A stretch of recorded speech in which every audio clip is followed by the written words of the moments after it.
Well, I just want to talk to you about something that I just like recently experienced. And, it's not something that's brand new, but it's something that I've definitely dealt with for a long time. Um, I have a son who's like 13 years old. He'll be 14 this year, and he has an absentee parent.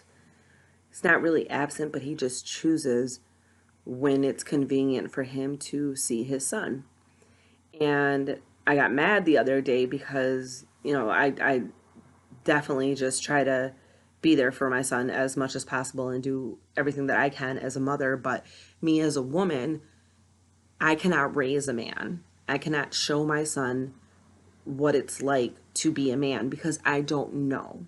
And I'm not trying to discredit anybody who has raised children or sons, any of that. I'm not trying to do that. But I'm telling you about me. So I tell him, call him and tell him that you need a haircut. He gets on the phone with him and he spins my son and he's like, I gotta go to work and I don't have time and whatever, or I don't have money. And then my son is like, well, you could just line up my sides real quick. And dude is like, what does your mom do? She doesn't do anything. Now, mind you, I legit do the best that I can for my son. Right now, he is staying with my uncle because, like I told you, I do not know how to raise a man. And it definitely has been very effective in my son's like academic life. Like his grades have skyrocketed where before they were not as good and he was failing, and he's in a totally different environment. That's great. So I definitely thank God from Uncle Dave because he is a godsend. So I just kind of look at my son and I'm like, really? You're going to sit here and let him just like, no. And my son didn't say anything to him. He got off the phone and I tried to explain to my son that you don't let someone who has a personal relationship with you manipulate your emotions when it comes to truths. And what I mean by that is if his dad is not helping him, there is nothing wrong with my son being like, you know what? You're my father.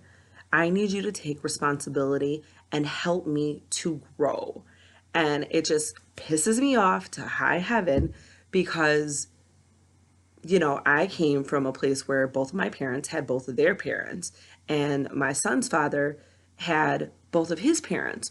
So, why would you leave your child out here by yourself? And it's something that, like, I really, really get heated about it. And it didn't turn out nice. Like, I snapped and, I kind of popped off at my son a little bit. Like, don't be afraid to open your mouth and say something to him, when it pertains to you and how you feel.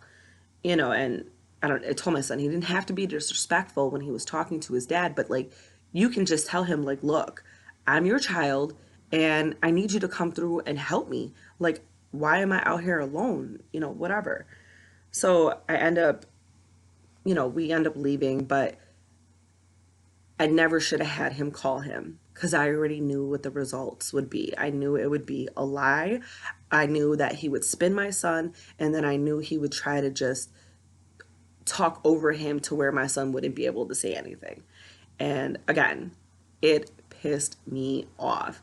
So I'm talking to a longtime family friend, and I'm just telling her, like, you know what? I legit would pray that God would smite this fool down or whatever. And she's like, Tanya, you can't pray for God to do that. Well, when people had enemies in the Old Testament, they legit would pray for God to just like smite them down. So I was like, oh, okay, so let me not pray for that. Let me pray that God just leaves him to his hardened heart and God turns him over to his own ways because this individual has been an avid drug user for the majority of my son's life and has neglected his responsibility when it comes to my son. And I was pissed. Like, baby daddy, like killer type pissed. My thing is like, I can't stand it when kids get hurt. I don't. Like, if there's something that we can do to avoid, or something that I can do to avoid my children being hurt, I'm definitely going to try that. Um, but I can't make another person be a parent. I can't stop, my son's emotional pain. And I definitely had to take this back to God and be like, God, you know, I don't know how to pray for this individual. I don't know how to pray for him. And God goes, well, you can't sit here and speak death into his life when there is somebody that you love that loves this individual. And I'm like, okay, God. And I'm telling you this because this is part of my walk. Like, I don't have any enemies, but this fool right here, I would put him in that enemy category. Um, I just, I just don't get it. Like, how do you leave your child out here and not care? I know I am not the first person to deal with an absentee parent. Um, you know, I dealt with it personally in my life growing up, but as an adult, I just don't understand it. My son is struggling because this missing part of his life is right in the same city, is less than 15 minutes away, but he refuses to acknowledge my son's need for a father. He can't get past his own wants, needs, or whatever it is. Um, and I just talk about it because, in my mind, I'm like, man, I should have let my cousin like put them hands on him when he wanted to. I should have sent, somebody over there to beat him. And God was like, what do you think that's gonna do? Do you think that's gonna make him be a better father, Tanya? And I'm like, probably not. But sometimes, people need to get touched in order for something to change in their lives. And he's like, that kind of touching isn't gonna help anybody.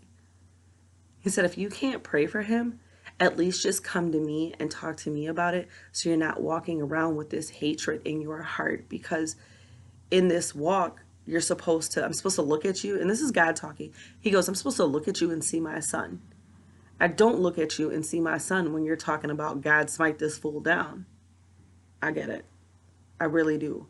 But like, it's frustrating. It's super frustrating when, you know, I'm a woman and I can't help my son in any way, shape, or form because he has this void for this individual. And it's an emotional one. And he doesn't want to talk about it. He's not, whatever. It affects every area of his life.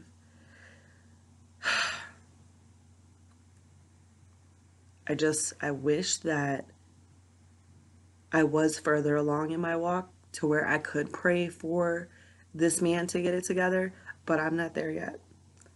I'm not there yet. All I do is look at my child and I see the pain that is just consuming him all the time because somebody won't acknowledge them or acknowledge their role and responsibility to them.